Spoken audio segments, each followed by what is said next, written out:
Temir implantlar tanada qancha vaqt turadi? Tanasida 40 yildan beri temir bilan yashayotgan odamlar haqida eshitganmisiz? Eng qizig'i, ularning ko'pchiligi bu temirlarni umuman oldirmaydi. Tasavvur qiling, siz yiqilib oyog'ingizni sindirib oldingiz. Jarrohlar suyagingizni temir plastina va vintlar yordamida tiklashdi. Operatsiyadan keyin bemorlarning deyarli hammasi bir xil savol beradi.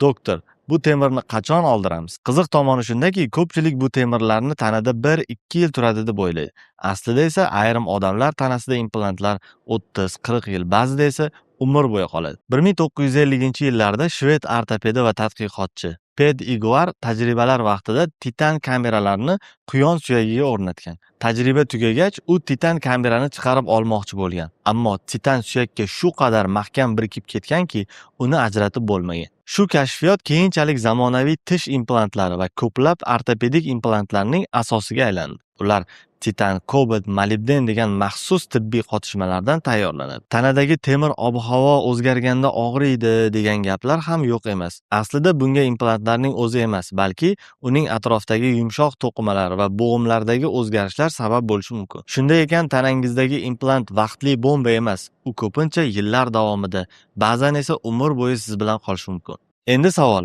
agar sizning oyog'ingizda plastina va 8 ta vint bo'lsa, ularni oldirib tashlagan bo'larmidingiz? Sizlar bilan doktor Fazliddin bo'ldi. CAU Met 36 kanal uchun.